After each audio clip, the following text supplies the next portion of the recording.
Cher professeur Cornet, bonjour. Bonjour. Je- Merci pour cette invitation, professeur Pasquier. merci à vous. Je suis ravi qu'on se retrouve puisque effectivement, l'idée est au travers de cette vidéo, de faire suite à la précédente vidéo dans laquelle vous nous aviez expliqué l'origine, les débuts de la création de votre philosophie dialogique, de ces rencontres dialogiques que vous Mhm, utilisez dans tout un tas de contextes, et mhm, notamment celui qui nous intéresse tout particulièrement, c'est le contexte de l'éducation et de la mhm, formation. mhm, Et nous avions souhaité approfondir cette vidéo précédente avec quelques points particuliers dans le contexte artistique, justement. mhm, C'est-à-dire mhm, peut-être ça s'est orienté ou comment ça se mhm, décline plus particulièrement et où est-ce que vous en êtes dans ce work in progress permanent de la mhm. rencontre dialogique. Tout à fait, professeur Pasquier. Dans un premier temps, la définition fonctionnelle d'une rencontre dialogique, c'est la rencontre des imaginaires.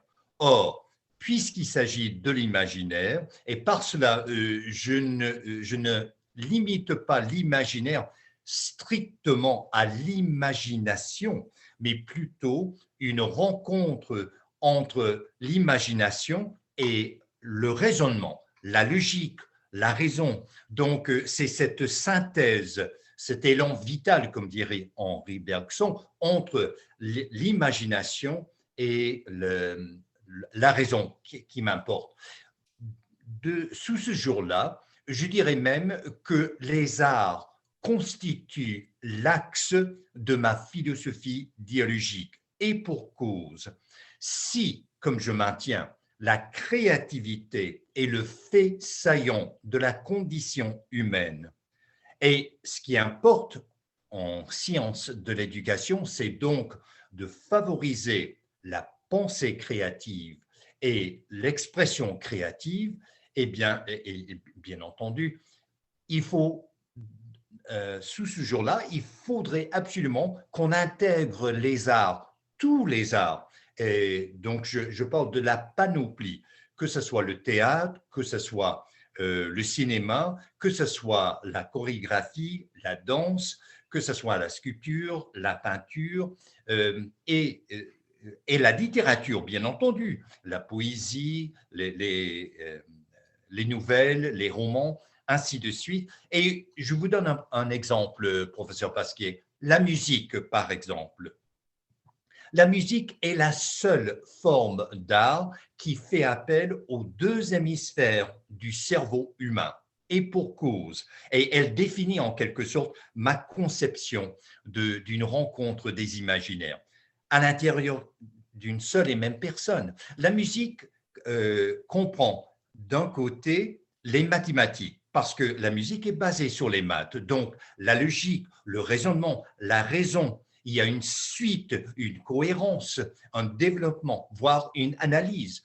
Mais la musique exige du même coup la créativité. Donc, c'est cette heureuse rencontre des mathématiques et de la créativité qui sont les deux piliers de la musique.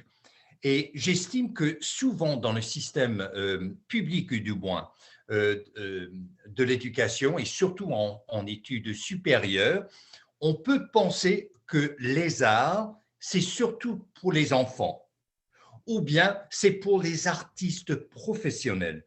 Or, moi, je prétends que les arts nous sont absolument nécessaires comme outil de l'acquisition cognitive parce que les arts, tous les arts, ouvrent grand les horizons de la pensée et de l'expression créative. Et c'est pour cette raison-là que je crois qu'il faut y compris dans des études supérieures, intégrer de façon primordiale les arts dans tous les cursus. Pourquoi? Eh bien, quel est le dénominateur commun entre les arts et les sciences? C'est la dimension empirique, l'observation et la plaque tournante et des arts et des sciences. Et puisqu'on est en 2021, même si notre spécialité, c'est dans les sciences humaines ou dans d'autres disciplines, comment peut-on apprendre sans un dialogue avec les sciences? Or, le dénominateur commun entre les arts et les sciences, c'est justement l'empiricisme, les observations. Et là, certes, je fais appel au philosophe britannique, un médecin, je tiens à dire, à l'origine, John Locke, donc du XVIIe siècle. Et que disait John Locke? Tout ce qu'on apprend, on l'apprend par les sens. Et c'est lui-même qui a proposé le concept de tabula rasa, que le cerveau humain, c'est carte blanche. Il n'y a rien écrit là-dessus. Tout ce qu'on écrit sur le cerveau humain, c'est écrit par les sens, que ce soit auditif, que ce soit visuel, que ce soit tactile, olfactif. Donc, il nous importe en sciences de l'éducation, y compris en éducation supérieure, de faire appel à tous les sens. Et c'est justement là où rentrent les arts. Parce que les arts, que ce soit théâtre, que ce soit cinéma, que ce soit opéra, musique, littérature, font appel à tous nos sens. En fait, on est né chacun de nous avec une boîte d'outils. Et ces outils, on les appelle les sens. Or, ce sont les arts qui font le lien directement entre les sens et l'acquisition cognitive. Merci, professeur. C'est extrêmement complet, hein. Vous mobilisez l'imaginaire durandien. Je retrouve du Strauss et du Bergson, pas le musicien, le chercheur, mais également le musicien, bien sûr. Tout cela, je partage complètement, évidemment, votre point de vue sur cette importance de l'entrée artistique, de ce dialogue, de cette rencontre dialogique avec les sciences, du fait du passer des sens aux sciences et revenir et déboucher sur le sensible, hein, finalement. Et donc, je suis un fervent écoutant, regardant de vos émissions et des reportages qui traitent de votre travail. Et je vous ai vu utiliser le principe des rencontres dialogiques, notamment lorsque vous avez emmené vos étudiants écouter des concerts de jazz, par exemple, hein. Est-ce que vous pourriez nous donner quelques exemples très précis, très concrets, d'une séance faisant appel à la rencontre dialogique? Alors, on en avait parlé précédemment en littérature. Là, je viens d'évoquer le domaine de l'écoute, hein, puisque vous avez insisté tout à l'heure sur la particularité de la musique dans l'expression artistique.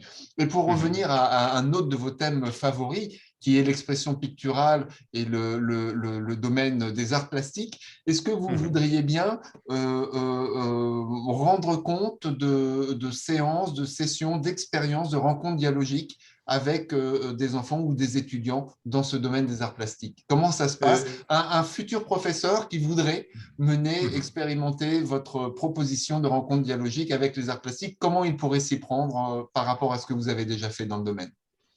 Tout à fait. Donc, je prends l'exemple de la musique.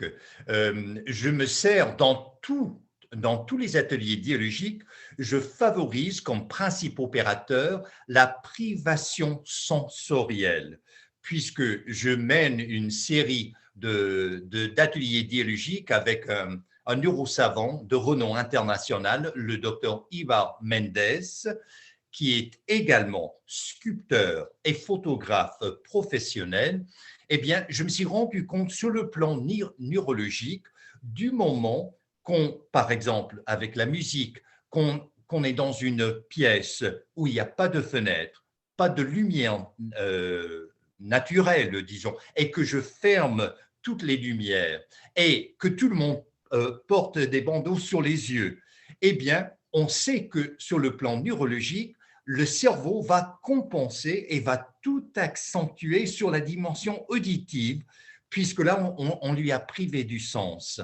Et Et ça, du même coup, vous voyez, la curiosité, c'est la force motrice de l'éducation. Dans quelle mesure est-ce qu'on favorise, on incite à la curiosité, à l'imagination? Et donc, dans le cas de la privation sensorielle, je vous donne un exemple, un des, sinon le plus grand compositeur de musique classique vivant au Canada s'appelle R. Murray Schafer. C'est une sommité. Et d'ailleurs, c'est lui qui a formulé le mot soundscape, le paysage sonore. C'est un néologisme dont il est l'auteur. Or, j'ai invité R. Murray Schafer à un atelier dialogique. Et justement, sans nommer le compositeur, sans nommer les musiciens, sans nommer le titre de l'album, encore moins celui de la chanson ou du numéro que je jouais, tous les étudiants et étudiantes étaient là au sous-sol, les yeux, bon, ils ne voyaient absolument rien, et j'ai joué.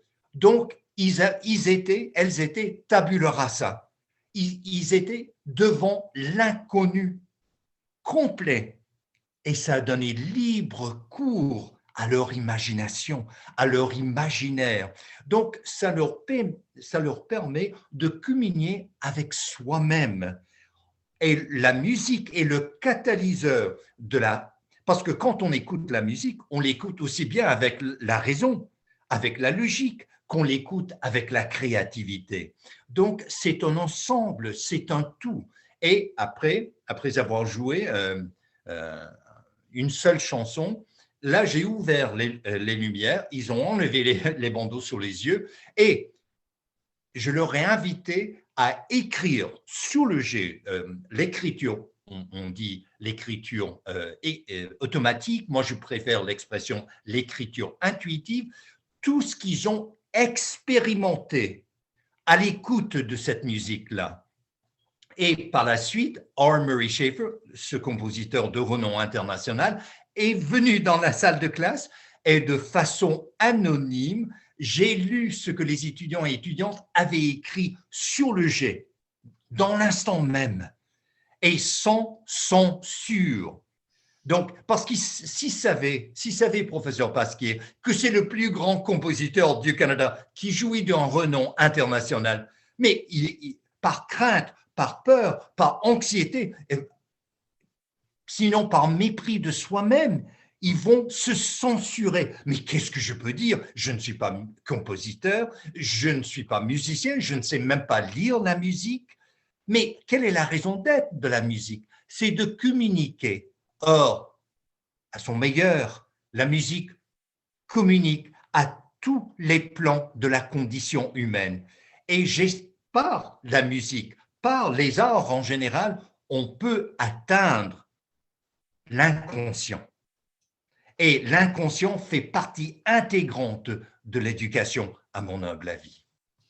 Merci, merci professeur pour ce témoignage très précis et très factuel d'une séance faisant intervenir le procédé de la rencontre dialogique à l'occasion d'une écoute de la musique. Et également, je retiens l'intérêt de faire rentrer d'autres personnes pour sortir peut-être de la relation bidirectionnelle entre l'enseignant, accompagneur et l'élève ou l'apprenant, quel que soit son âge, avec des auteurs, des artistes, des personnes qui font vivre les arts dans toutes leurs dimensions et de rentrer dans ce cercle ouvert, pouvant inclure les états modifiés de conscience, hein, puisque lorsqu'on ferme les yeux, évidemment, c'est ce qui se passe tout de suite, et donc accéder peut-être justement au-delà du monde concret et immédiat vers des choses plus sensibles, plus créatives et plus liées à l'imaginal. Merci beaucoup, cher professeur, et dans l'attente impatiente de notre prochaine rencontre. Merci à vous, professeur Pasquier. Au revoir. Au revoir.